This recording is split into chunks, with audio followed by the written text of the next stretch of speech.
So here we are. We have just finished episode 130 of H10 Hanshin Tigers English News. And as the host, T-Ray, I get the first words here. But of course, I couldn't do the show without JD in Kyoto and Sanjay in Honolulu. So if you've never seen them, welcome to seeing the co-hosts. How you doing, JD? Pretty good. It's serious rainy season weather here in Kyoto, so it's pretty nasty to be honest with you. But hey, I'm inside. Yeah. I got the AC on, so I'm all set. Yeah, awesome. Sanjay, how about yourself? So I'm the one in Honolulu, in case anybody's wondering, and it's a beautiful day outside. It's Don't warm. even tell us what the weather's like. We all know. We already know. Just stop. Okay. Right. So we are the, I guess, primary guys on H10, and then Gabe comes along from time to time as well. On the last post show, I kind of mentioned on the way out that I was on my way out to go over to Koshien to record a little bit with NBC. So I thought maybe we could talk a little bit about that. And if you missed the last show, there'll be a link somewhere here for you to catch it if you want to click on it right now. But so NBC morning show or morning news, I forget, I should know the name of it. A producer contacted me and said he wanted to talk about Japanese baseball as well as the Hanshin Tigers and Koshien Stadium and the Olympics with someone who kind of had his finger on the pulse of baseball in Japan. And he chose me, which I was quite honored about. And we finally got things done. That was on June the 2nd. I headed over to Koshien, and he himself was not there, but there was a cameraman and another guy that was just kind of helping out, kind of arranged everything. And so we did it. We hung out, we recorded. I mean, I got there at 11 and I stayed with them until about 5. And we weren't recording nonstop, but 6 hours of just being with these guys, talking Tigers, talking H10. It was a good day. It was definitely a good day. That sounds really cool. But now, were they all Japanese guys, or were there some, was it all done in English, or how did that work? So it's all in English. And in fact, well, I can talk about the details in a bit, but generally, yeah, it is going to be 100% in English. So the cameraman was Australian, but is living in Japan. And then the other guy is Japanese, but he's lived abroad and he's done all kinds of different work in the TV and film production industry for years. And so yeah, it was just a two-man crew. They said normally it would have been way more. They would have had sound people and the whole, the whole 9 yards, but because of COVID, they had to limit things. And so we first went into the Koshien Museum, and we kind of got guided around by an employee there as well. And that was really neat, just because like during the downtimes where the crew, like the cameraman was like, okay, well, I want to zoom in on this exhibit. So, just wait over here. And so I was just talking with the guy that worked at the museum, told him about H10. And so I kind of got that little, like, plug that in his ear. And I said, hey, I've got some contact with a lot of the Gaijin players. And so he actually emailed me the next day and he goes, well, we're looking for this one Gaijin player and we can't seem to find him. Do you know who he is or where he is? And so I've been kind of doing a bit of investigating into that, trying to help out the museum. But just that, like that, in my own little way and in an independent way, I've been contributing to the Hanshin Tigers world. But now they've actually found me and might actually ask me for help directly is pretty exciting. They know who you are. They do. Yeah, absolutely. And so we went from there, we hung out there a little bit. And then after the museum, and we mostly highlighted, we did some Tiger stuff, but we highlighted some unique things like the football exhibit. I don't know if you've seen it, JD. Have you been to the Hanshin Koshien? I've been to the museum. Yeah, I can't remember the football exhibit though.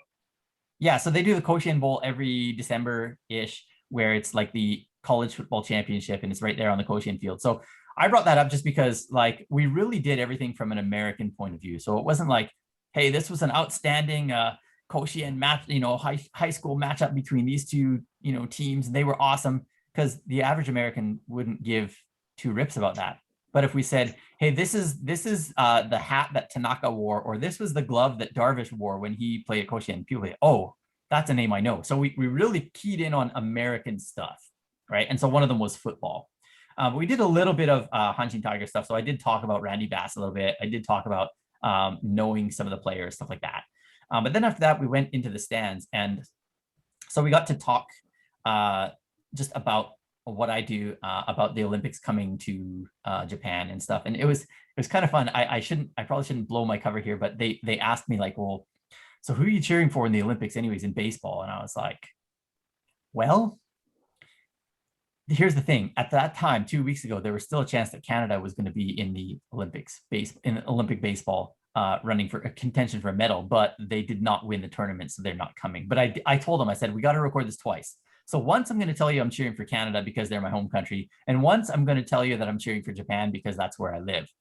And well, the second one is kind of a lie anyways, because I mean, it's not that I don't love Japan or I don't want to cheer for Japan, but I honestly, this is something I couldn't tell them on camera, but I think that Olympic baseball is kind of a bit of a joke, as a medal event. We've got 6 teams coming, in the name of shortening the tournament so that it's nice and compact and limiting the number of people that are coming into the country. So that means like your odds are 50-50 of winning a medal if you're in the event, which to me makes it a little bit cheaper. Does it not? Yeah, you The got other a point.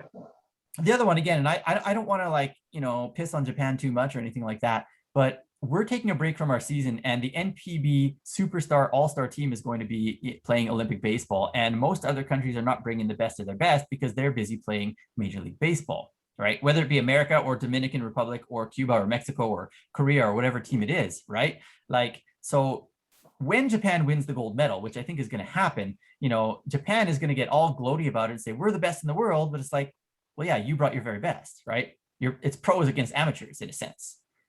So, again, I'm not trying to be too rude or disrespectful towards Japan, but I don't think this is a real proper representation of who has the best baseball talent in the world. Well, some people might argue that the entire Olympics this year has got to have a huge asterisk next to it anyway. Right. Yeah, exactly. And that's a different story for a different podcast, I think. But okay. Now that we're on the topic of the Olympics and baseball, like we can kind of cut short. Oh, so here's the other kind of cool thing about the filming though. I was right there behind home plate when they were taking batting practice and stuff. And so just being able to see like Marte up close, Sato up close, and then I saw Sands having a conversation with Adam Jones, and then Sato came along and talked to them, and the Japanese media took pictures of that, and they were like, hey, I wonder what language they're speaking. And the thing is, like, I know Sands, and so I asked him, and he was like, yeah, Sato's actually better at English than most of the other Tigers players. He's actually one of the better ones. And I was like, oh, cool. That's good insider info, which is now not insider because you all know that too. Okay. Little diversion there. Let's talk about the Olympic team though, the baseball team coming out of Japan here. The announcement is being made today as far as who officially is on the team, but this is what it looks like according to some leaks that have come out, much to the chagrin of I don't know who, but 24 guys being named to this team. And this is what it looks like. I don't know, Sanjay, if you've got this in front of you as well. I do actually, yeah.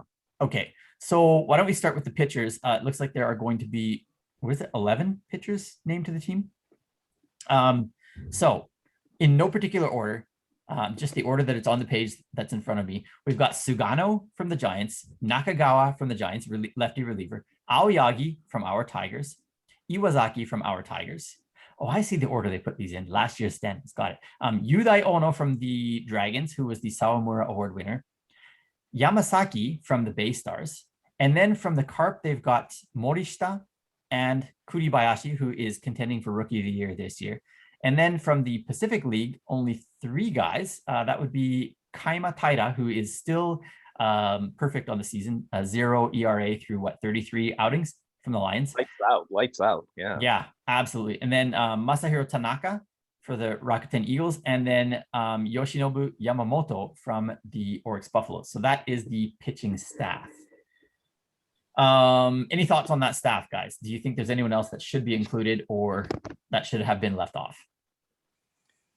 Well, I think Aoyagi should be left off so he can keep fresh for us. I don't know. That's sort of my take on the Olympics. Is it might be kind of an American take. That's like I want our guys to focus on what's important. I think that's the pennant this year. No, absolutely. It's right there. It's right there within reach. But no, I see why he's on there. It makes sense. He's fantastic. So do you think if the Tigers were, theoretically in 4th or 5th place, you'd be like, yeah, send them all, or like send, more? Would you I feel better about it. Mm-hmm. I'd feel better about it. I think that this is the season where we got the chance. So I know I don't mean to be dragging us back to what you were saying earlier, but I just, I don't know. I just, especially with the Olympics this year and all the controversy and stuff surrounding it, it's like, I don't know. I just want to see my Tigers get a pennant. Yeah, because the last time that baseball was in the Olympics we sent guys there and then we crumbled in the second half of the season. And I don't know if there is a direct correlation or not, but it's still something to think about. Sanjay, what are your thoughts on this pitching staff? Well, JD took the words right out of my mouth. I was saying keep our boys home as well. Not only that, though, but I think we kind of touched upon it. I'm not sure if they're actually choosing the best pitchers right now or kind of like based on reputation almost and past accomplishments. So, that's kind of the way these things work sometimes. A lot of it is PR and a lot of it is, face and so on. Right. So yeah, I mean, because if you look at the current stats, I mean, guys like Hiroya Miyagi of the Buffaloes definitely would belong there, but he's only 19 years old, and that doesn't mean he can't go because he's too young, but rather just, maybe he just doesn't have the reputation yet, or maybe they want to rest his arm as well. But yeah, guys like Yudai Ono is not having an outstanding season. Sugano has been in and out of their lineup, so I'm not sure if he belongs there. But hey, if he gets overworked there and tires out at the end of the season, I'm all for it. So go. Yeah, but guys like Morishita, I mean, I know he was just a rookie last year, but since he has come in the league, and even Kuribayashi for the Carp as well, I mean, these are guys that you can see that the Carp are doing a great job scouting and drafting pitchers, because those are some outstanding players right there. Okay, let's move on then. At the catcher position, and we talked about this before we hit record, we've got one guy that isn't even playing catcher. He's just recorded, or he's in the catcher position on the official roster. But we've got, anyways, Tsubasa Aizawa from the Carp, and then Takuya Kai from the SoftBank Hawks. Those two kind of make sense. And then Ryoya Kurihara from the SoftBank Hawks as well. He has not played a single game at catcher as far as I know this season, but he is a really good hitter. Okay, let's just quickly jump into the rest of the infield and even the outfield then for that matter. So in the infield, we've got Hayato Sakamoto, shortstop of the Giants, Ryosuke Kikuchi, second baseman of the Carp, Tetsuto Yamada, second baseman of the Swallows. So those guys will be fighting for a position, or I'm not really sure. And then we've got Munetaka Murakami of the Swallows, and then Sosuke Genda, shortstop of the Seibu Lions. So again, him and Sakamoto both eligible to play short. I'm not sure what they'll do there. And then they've also got Hideto Asamura of the Rakuten Eagles. And I wonder then, where is Kazuma Okamoto of the Giants? I'm not sure why he is not in there. Well, maybe he'll be selected, or they'll have to put one of the other second basemen over at first or something like that, right? Yeah. This is a preliminary list after all. Right. And I don't see anyone that's a true third baseman. I guess like Murakami is, but he's not a very good defensive third baseman. So, I mean, he's a guy that is probably more comfortable at first, but then you've also got Asamura who could play first as well. So, I mean, it is kind of tricky. And then in the outfield, 4 guys, which seems like one too few for me, but I guess Kurihara could fill in there as a backup. We've got Seiya Suzuki of the Carp, which brings them up to 5 guys on the team. For a team that's playing so awfully, they definitely have some good individual talent, don't they?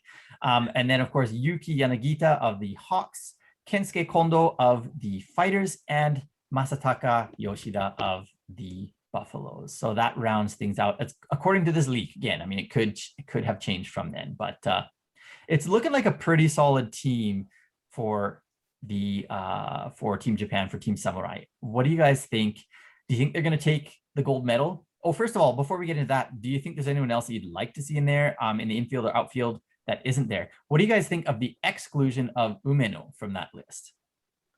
I'm happy with it. Like I said, again, I'm glad he's not there. Stay fresh for us. Yeah, totally fine with it. This is his one only chance, though, because I mean, in 4 years' time, he's going to be 34 years old. So I kind of feel like for his sake, like to be able to experience this, it's kind of unfortunate because he is in his prime. But what do you think, Sanjay? Well, I think he's actually the best damn catcher in all of NPB right now. So it's been a pain and a thorn in my side for the months that they kept mentioning names, and almost never. I've seen it once, I think, but most of the times they don't even mention him. And I don't know if it's the Yomiuri Giants kind of thing or what, but he obviously deserved to be there. He crushes Aizawa anyways for as far as that goes. Yeah. I mean, Kai is probably in a different league, both defensively and even offensively. He's kind of turned things on this season. But yeah, I would have liked for, as I just kind of mentioned to JD, like for Umeno's sake, personally, it would have been nice to see him, even if he had gotten there. And here's the thing, like if he had gone there he probably wouldn't have been the starting catcher, and he might have gotten 1 or 2 games in during that, you know what I mean? Like it's a month, and I know there's workouts, but whether he's working out with the Olympic team or working out with the Tigers, because you better believe they're going to be practicing every day during this time, it doesn't make a difference. So I think I would have liked to have seen him on the team as a backup catcher, just for him to be able to say, I won the gold medal. And speaking of which, I'm going out and calling this a Japanese gold medal in baseball, in part because, as I said earlier, it's 6 teams, which means you got a 50-50 chance of medaling. And with our nation putting out its best and most nations not doing so, I don't think there's any way that any other team could beat us in this, especially since they're being played in Japan. What are you guys' predictions as far as the medals go, or at least the Japanese medal in this event? Gold, yeah, for sure. If they don't come back with a gold, or if they don't get to capture the gold in their own country, there's going to be hell to pay. This harkens back to me anyways, to the 2010 Winter Olympics in Vancouver, where if Team Canada had not won the gold, it would have been exactly that. It would have been the shame of the nation. And none of those players would have been able to say, hey, we won silver, right? If it had been anywhere else, they might have been able to say that, but not in Canada, on Canadian soil, playing Canada's sport. And so I think it is, yeah, very much the same thing here. It's gold or nothing. And yeah, I just don't want to be around to hear all of the media, you know, whining about this from now until 2024, that Japan didn't win the gold medal. And, you know, in 2024, hey, it's time for revenge or blah, blah, blah. Like, no. Okay. Well, which are you going to take? You know, you take the media whining about not winning it, or the media gloating about how amazing it is that they did win it. You know, it's like, either way, it's like The lesser of two evils. You're right. You're right. And so as somebody who's quasi-media, I'm going to go on record and say I am not buying into all this. I am not going to be hyping the Olympics on H10. So don't be worried about that. If you want to find your Olympic news or anything like that, go elsewhere, because we are all Tigers all the time, and there aren't many Tigers on that team. So I hope, for the sake of Iwazaki and Aoyagi, if they're on the team, that they come home with a gold medal around their necks. The rest of them, I don't really care. And we're just going to continue talking Tigers here. Thank you again, Sanjay. Thank you again, JD, for joining me on the show. And we'll catch you all. See you next time. Yeah. Yeah, we'll catch you all next time, you guys. Remember to subscribe and watch all the other videos and all that good stuff. See ya.